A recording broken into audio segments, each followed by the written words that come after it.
नमस्कार विद्यार्थी मित्रांनो, मी प्राध्यापक संतोष पाटील गायकवाड. आपण आपल्या अकाउंट मधील प्रकरण नंबर 8 भागांचे लेखांकन त्यामधील गणित नंबर 3 बघणार आहात. बघा, गणित नंबर 3 या ठिकाणी प्रव्याजीवरलं गणित आहे. आता हे गणित काय म्हणतंय आधी गणित समजावून घेऊ, वाचून घेऊन त्यानंतर मग उत्तरामध्ये जाऊया. पहा, अंकिता लिमिटेड, ठीक आहे ना, एक अंकिता कंपनी आहे. अंकिता लिमिटेडने प्रत्येकी रुपये 10चा ₹2 प्रव्याजीवर याप्रमाणे, म्हणजे अंकिता कंपनी जी आहे ती कंपनी 10 रुपयावाला जो भाग आहे तो विकते आणि तो 10 वाला भाग ₹2 प्रव्याजीवर. आता ₹2 प्रव्याजीवर म्हणजे काय, तर 10 वाला जो भाग आहे त्याच्यात ₹2 कंपनी एक्स्ट्रा टाकते, वाढावा प्रव्याजी, आणि असा भाग कंपनी किती रुपयाला विकत आहे, ₹12. ठीक आहे ना. पुढे असे 10,000 समभाग विक्रीचा प्रस्ताव जनतेसमोर ठेवला. म्हणजे आपली ही जी कंपनी आहे अंकिता कंपनीमध्ये भाग आहेत 10,000 समभाग आहेत. त्या भागांची किंमत किती रुपये, ₹10. परंतु कंपनी ₹2 प्रव्याजीवर ₹2 म्हणजे याचा अर्थ 10 रुपयाचा ₹2 एक्स्ट्रा टाकून अशा ₹12 कंपनी काय करत आहे, भाग विकणार आहे. आणि ते पैसे कसे देणार आहे, तर त्याच्या रकमा खालील प्रमाणे रकमा देय आहेत. ते थोडीशी माहिती एक्स्ट्रा आपण इकडे उत्तरामध्ये लिहून घेऊया, जेणेकरून आपल्याला ते लागेल. बघा, अंकिता कंपनी आहे, भाग विकणार आहे 10,000. कंपनी भाग किती विकणार आहे, 10,000 भाग विकणार आहे. 10,000 भाग, त्या हे भाग, ठीक आहे, भागाची किंमत किती रुपये, ₹10. पण ₹2 प्रव्याजीवर म्हणजे याचा अर्थ प्लस ₹2 असे म्हणून ते ₹12 कंपनी काय करणार आहे, भाग विकणार आहे. आता याचे पैसे कसे देणार आहेत ते खाली सांगितले. ते अर्जासोबत ₹4 दिले जाणार आहेत आणि आवंटनावर म्हणजे वाटपासोबत 4 दिले जाणार आहेत. मग आता हे बघा, अर्जासोबत किती दिले जाणार आहेत, 4. त्याच्यानंतर कोणती रक्कम असते, वाटप शुल्क. हे सविस्तर माहिती सांगितली. अर्ज शुल्क, वाटप शुल्क, प्रथम हप्ता, हे सगळी माहिती सांगितलेली आहे तुम्हाला अगोदरच्या पहिल्या व्हिडिओमध्ये, ते बघून घ्या. तर इथं कंपनीचे भाग आहेत 10,000, भागाची किंमत आहे ₹10, ₹2 त्याच्यावर कंपनी काय करणार आहे, वाढाव्याचे प्रव्याजी आहे, प्रव्याजी. तर असं 10 आणि 2 टोटल कंपनी ₹12 भाग विकणार आहे, ₹12. तर त्या ₹12 पैसे कसे येणार आहेत, ही समजा कंपनी आणि हा व्यक्ती आहे समजा अर्जदार. तर आता हा अर्जदार कंपनीकडे अर्ज करतो भाग घ्यायचे त्याला, तर याला ₹10 वाला भाग कंपनी ₹2 एक्स्ट्रा टाकून ₹12 विकणार आहे. तर हे व्यक्ती पहिल्यांदा कंपनीकडे अर्ज करेल तर तो अर्ज शुल्क देईल. त्यानंतर कंपनी त्याला कोणता रक्कम मागते, वाटप शुल्क. तर आवंटन रक्कम म्हणजे वाटप शुल्क, हे पण ₹4 आहे म्हणे. आणि या ₹4 मध्ये प्रव्याजीसह, म्हणजे या 4 मध्ये हे प्रव्याजी जे ₹2 वाढवायचे आहेत हे याच्यात मिक्स आहेत म्हणे. म्हणजे वाटप शुल्क 4 आहे, पण या 4 मध्ये प्रव्याजी म्हणजे जे एक्स्ट्रा वाढावा आहे ते याच्यात मिक्स आहे. ते किती रुपये आहे, ₹2. थोडीशी माहिती लिहून घ्यायला, जेणेकरून गणित करायला सोपं जाईल. मग आता 10चा भाग 12 म्हणजे ₹2 एक्स्ट्रा टाकून ₹12 झाले, ते टोटल 12 आली पाहिजे. तर कंपनी अर्जासंघ 4 घेणार आहे, वाटपासोबत 4 घेणार आहे. आता राहिले 4, मग कारण 4 आणि 4 8 झाले, आता 4 राहिले. ते पुढे सांगितले, प्रथम आणि अंतिम हप्ता मागणी याचना, म्हणजे याचा अर्थ प्रथम हप्ता आणि अंतिम हप्ता हे दोन्ही बी एकत्रच दिल्या. तर एकत्र दिलाय, ते एकत्र घ्यायचं. प्रथम आणि अंतिम हप्ता मागणी याचना म्हणजे मागणी. शिल्लक राहिलेली रक्कम, शिल्लक राहिलेली म्हणजे राहिलेत किती आपले, शिल्लक 4. मग प्रथम हप्ता आणि अंतिम हप्ता हे किती रुपये राहिलेत, ₹4 राहिलेत. हे ₹4 काय म्हणे हप्ता सांगितलाय शिल्लक. मग तो शिल्लक बघू, ₹4. मग इथं प्रथम हप्ता व अंतिम हप्ता ह्याचे किती सांगितले, 4. मग बघा, 4 4 4 टोटल ₹12 कंपनीकडे पैसे येणार आहेत. या 12 मध्ये कसे कसे येणार आहेत, अर्जासोबत 4, वाटपासोबत 4, प्रथम आणि अंतिम हप्त्याचे टोटल 4. अशा टोटल कंपनीकडे तो व्यक्ती ₹12 देणार आहे. पुढे इथपर्यंत झाले, दिले जाणार. बाकी जनतेद्वारे सर्व भागांची खरेदी करण्यात आली आणि येणे असलेल्या सर्व रकमा मिळाल्या. म्हणजे या जनतेकडून सर्व भागांची खरेदी करण्यात आली. म्हणजे आपल्या कंपनीमध्ये जेवढे 10,000 भाग आहेत हे पूर्ण 10,000 भागासाठी आपल्याकडे काय आलेले आहेत, अर्ज आलेले आहेत. म्हणजे पूर्ण गिराईक आलाय आपल्याकडे. तर आता बघा, सगळ्यात पहिल्यांदा कंपनीकडे हा व्यक्ती अर्ज देईल. पूर्ण स्टोरी सांगितलेली आहे तुम्हाला अगोदर. अर्ज देईल तर सगळ्यात पहिल्यांदा कंपनीकडे कोणता शुल्क येईल, अर्ज शुल्क. तर पहिली नोंद असते अर्ज शुल्क मिळाल्याबद्दल. मिळालेला अर्ज शुल्क कंपनी जवळ ठेवते का भाग भांडवला पाठवते, तर दुसरी नोंद लगेच लक्षात ठेवा, आलेला अर्ज शुल्क कंपनी जवळ न ठेवता भाग भांडवल खात्याला पाठीती, तर दुसरी नोंद करायची आपण भाग भांडवला पाठिल्याबद्दल. त्यानंतर कंपनी कोणती रक्कम मागवते, वाटप शुल्क मागविते. मागविल्यानंतर तो मिळतो, तर मागवल्याची एक मिळतो एक, त्या दोन झाल्या. अर्ज शुल्काच्या दोन, इथल्या दोन चार, आणि प्रथम हप्ता मागवते, मागवल्यानंतर तो मिळतो त्या दोन. टोटल अशा किती नोंदी होणार आहेत, 6 नोंदी होणार आहेत या गणितात. मग आता या वाटपामध्ये 4 रुपयामध्ये प्रव्याजीचे पैसे मिक्स आहेत म्हणा, प्रव्याजीचे. अशा वेळेस काय करायचं, तर सिंपल आहे, काय अवघड नाही. फक्त प्रव्याजीचे पैसे याच्यात ऍड असल्यामुळे या वाटप शुल्काची जी नोंद करता आपण, त्या नोंदीमध्ये प्रव्याजी हे फक्त काय करायचा, ऍड करायचा. मग ते प्रव्याजी शब्द कुठे ऍड करायचा, तर जमामध्ये ऍड करायचा. जमामध्ये जो नोंद करता तो समजावून सांगतो बघा. तर सगळ्यात पहिल्यांदा कंपनी नोंद करेल अर्ज शुल्क मिळाल्याबद्दल. पहिली तो नोंद होईल बँक खाते नावे, बँक खाते नावे. अर्ज शुल्क मिळालं ना, तर अर्ज खात्याला असं आपण लिहितात जमाला, अर्ज खात्याला. पण काय करलं मी तुम्हाला अगदी सांगितलंय, कंपनीमध्ये कोणते भाग आहेत ते भाग शब्द लावला जातो. इथं सांगितलंय समभाग आहे, समभाग, तर आपल्याला समभाग लावा लागेल. तर नोंद आहे बँक खाते नावे अर्ज खात्याला असं जमा करता, पण त्याच्या पुढे समभाग लावा लागते. तर समभाग अर्ज खात्याला, तर ही नोंद झाली.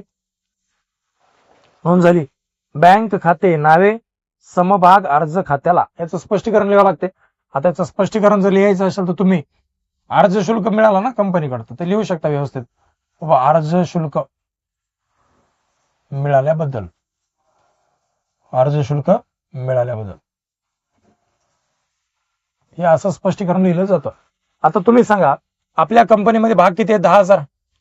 अर्ज कंपनीकडे येणार आहेत 10,000 भाग आहेत, तर 10,000 अर्ज आले असतील, तर एक एक अर्जदारासंघ किती रुपये अर्जासोबत येणार आहेत, 4 रुपये. तर इथं बघा 10,000 भाग अर्जावर एक जण 4 रुपये देणार आहे, तर टोटल 10,000 गुणिले 4 म्हणजे किती रुपये येतील, 40,000. तर अर्ज शुल्क आला 40,000. स्पष्टीकरण अर्ज शुल्क मिळाल्याबद्दल. आता याचं सविस्तर स्पष्टीकरण बी लिहायचं असेल तर ते काय लिहिता येते, 10,000 भागावर 4 रुपये प्रमाणे अर्ज शुल्क मिळाल्याबद्दल असंही चालेल. किती भागावर किती प्रमाणे काय, तर 10,000 भागावर 4 रुपये प्रमाणे अर्ज शुल्क मिळाल्याबद्दल ही झाली पहिली. आता सांगा मिळालेला अर्ज शुल्क कंपनी जवळ ठेवती का कुठं पाठविती, तर ती भाग भांडवल खात्याला पाठवते. मग भाग भांडवल खात्याला पाठवते, त्याची नोंद आहे. काय नोंद आहे, समभाग अर्ज खाते नावे भाग भांडवल खात्याला, भाग भांडवल खात्याला. हे पहिलं सविस्तर समजावून सांगितलं. याची नोंद काय झाली, मग आलेलं अर्ज शुल्क कंपनी भाग भांडवलला पाठवेल, तर नोंद झाली. आता जे पाठवले ते नावे, जिथं पाठवले ते जमा. तर अर्ज शुल्क पाठवले म्हणून अर्ज खाते नावे, भाग भांडवलला पाठवले म्हणून भाग भांडवल खाते जमा. त्याचं स्पष्टीकरण काय लिहिलं असतं आपण, कोणता शुल्क कुठं पाठवल्याबद्दल, तर अर्ज शुल्क भाग भांडवल खात्याला पाठविल्याबद्दल. किती आला अर्ज शुल्क, 40,000, तर पाठवून बी 40,000.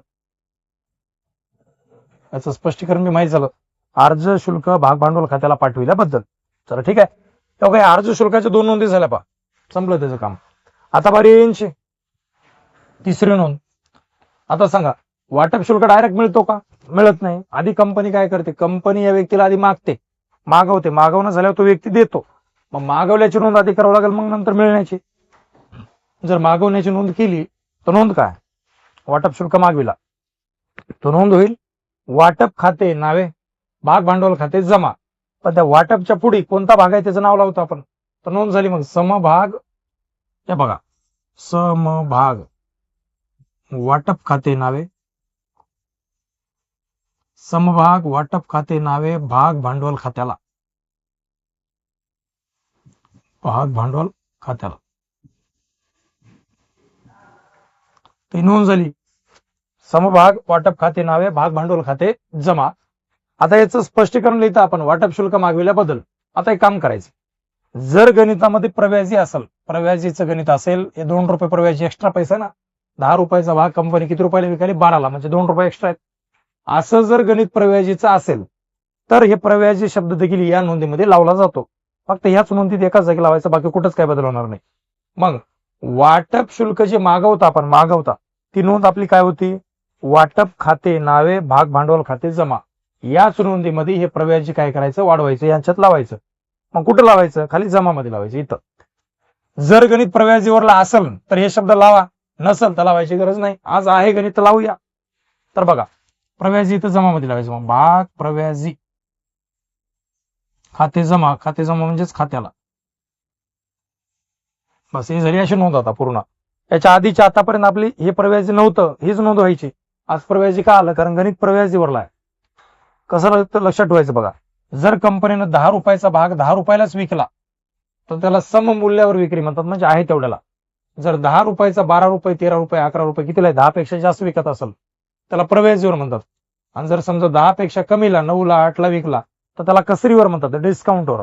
तर लक्षात ठेवा ह्याच नोंदीमध्ये म्हणजे 3 नंबरची नोंद राहते त्या नोंदीमध्ये वाटप शुल्क मागवतो ना त्या नोंदीमध्ये जर प्रव्याजीवरलं गणित असेल तर प्रव्याजी जमा लावला जातो, कसरीवरलं गणित असेल तर कसर नावे लावली जाते. आणि जर कसरीवरलं बी नाही प्रव्याजीवरलं बी नाही तर काय बी नाही, सिंपल नोंद केली जाते. तर आज प्रव्याजीवरलं गणित आहे तर नोंद काय केली आपण? वाटप खाते नावे, त्याच्या पुढे समभाग लावला, भाग भांडवल खाते जमा आणि प्रव्याजी असल्यामुळे प्रव्याजी खाते जमा. आता याचं स्पष्टीकरण काय लिहितं आपण? वाटप शुल्क मागविल्याबद्दल.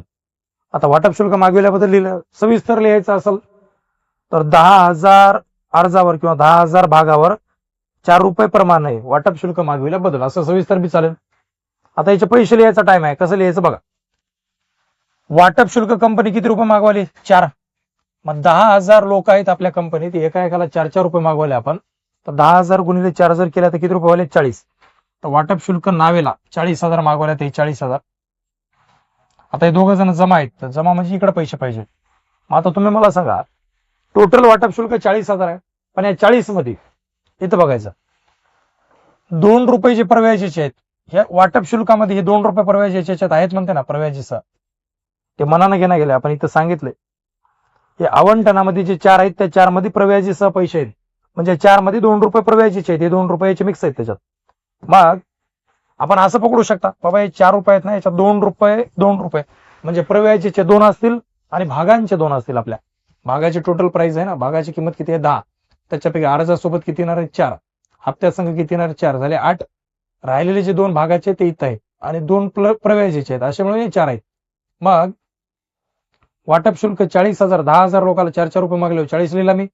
आता या 40 मध्ये 2 रुपये भागाचे 2 रुपये प्रव्याजीचे आहेत. मग 10,000 लोकांना 2 रुपये भागांचे, 10,000 लोकांना 2 रुपये प्रव्याजीचे, तर 10,000 गुणिले 2 म्हणजे 20,000 रुपये व्हायलेत. तर यांच्या दोघांचे पुढे आकडा किती किती येईल? 20,000. याचा अर्थ 20,000 कोणाचे? तर प्रव्याजीचे 20,000, भागांचे 20,000. ठीक आहे. तर नावेमध्ये 40,000 दोन्हीची जमाला देखील जी बेरीज किती आहे? 40,000 झाली नोंद. मग आता ही नोंद काय होती बघा, वाटप खाते नावे, भाग भांडवल खाते जमा, प्रव्याजी खाते जमा. त्याचं स्पष्टीकरण होईल वाटप शुल्क मागविल्याबद्दल. अर्ज शुल्क मिळाल्यानंतर ते भाग भांडवला पाठीला, वाटप शुल्क मागविल्यानंतर तो काय होतो? मिळतो. चौथी नोंद मिळतो. मिळाल्याची नोंद माहिती असेल आपल्याला. सांगा नोंद काय असते? मिळालं बँक खाते नावे, कारण मिळणं म्हणजे कंपनीकडे पैसा येणं आणि कंपनीकडे पैसा जेव्हा जेव्हा येईल तेव्हा कंपनी बँक खाते नावे करते.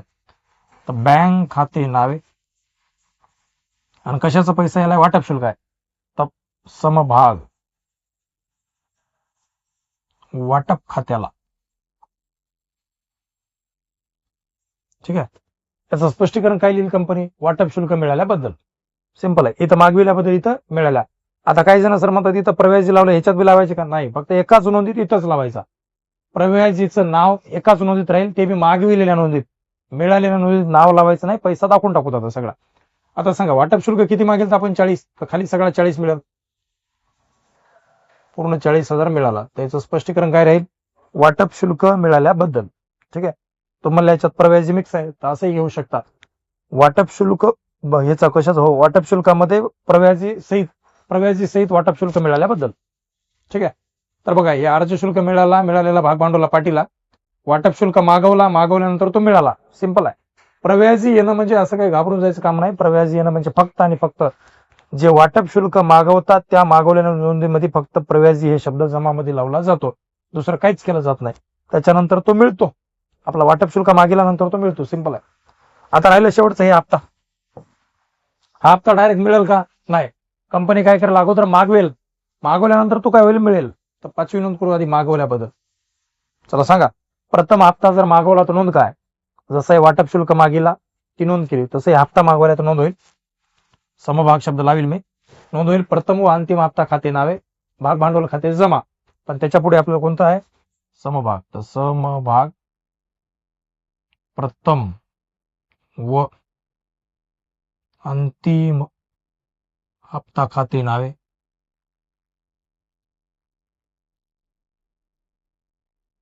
व्हिडिओ मध्ये फार बारीक अक्षर लिहिलो तर त्याच्यामुळे साईडला ऍडव्हान्स मध्ये जाऊन थोडीशी क्लॅरिटी वाढवा. ठीक आहे, क्वालिटी मध्ये थोडं बघा आणि झूम करून बघा तर लक्षात येईल तुम्हाला लिहायला काय ते. तर समभाग प्रथम व अंतिम हप्ता खाते नावे, भाग भांडवल खात्याला.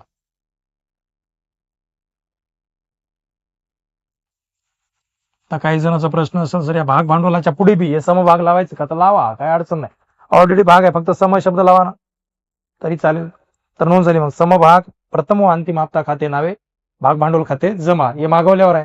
त्याचं स्पष्टीकरण काय असेल? मग प्रथम व अंतिम हप्ता मागविल्याबद्दल सविस्तर लिहायचं असेल तर 10,000 भागांवर 4 रुपये प्रमाणे प्रथम व अंतिम हप्ता मागविल्याबद्दल. मग किती होते? 10,000 लोकांचा 4 रुपये म्हणजे 40,000 मागवला. आता मागवल्यानंतर शेवटी तो काय होईल? मिळेल. 6वी नोंद शेवटची, प्रथम व अंतिम हप्ता काय झाल्याबद्दल? मिळाल्याबद्दल. नोंद काय होईल? मग मिळालं म्हणजे कंपनीकडे पैसा आला. तर बँक खाते नावे, प्रथम व अंतिम हप्ता खाते जमा. तो नोंद होईल. बँक खाते नावे. तर समभाग शब्द लावणार आहे. तर समभाग प्रथम व अंतिम हप्ता खात्याला. करेक्ट. ठीक आहे, याचं स्पष्टीकरण काय असेल? मग याचं स्पष्टीकरण असेल प्रथम व अंतिम हप्ता मिळाल्याबद्दल. मागवला किती होता? 40. मिळेल बी किती? 40.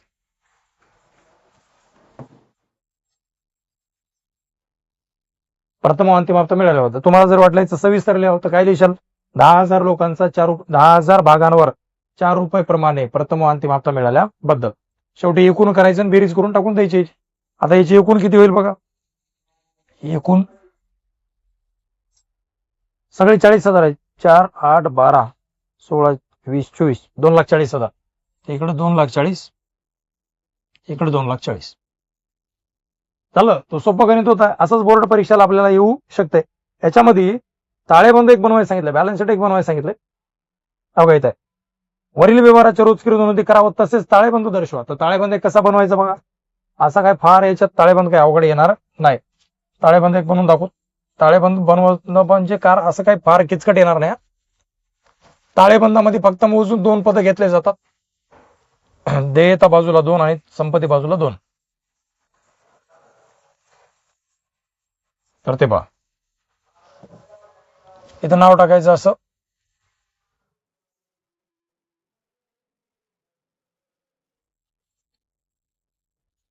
ताळेबंद. इकडे साईड देयता, आपण जसं ताळेबंद बनवता. रक्कम, संपत्ती रक्कम. लायबिलिटीज अमाऊंट, असेट अमाऊंट म्हणतो त्याला. आता याच्यामध्ये मोजून फक्त आणि फक्त 4च पद येतील. 4 कोणते कोणते? आपल्याला अंतिम खातं धडा आपण शिकवतात त्याच्यामध्ये सगळ्याला बॅलन्स शीट ताळेबंद माहित असेल. इकडे साईडला भांडवल पद येते सगळ्यात वर. इकडे बँक शिल्लक येते म्हणजे बँक. इकडे भांडवल, इकडे बँक. तेच लिहायचंय. तिकडे भांडवल लिहायचं, इकडे बँक लिहायचं.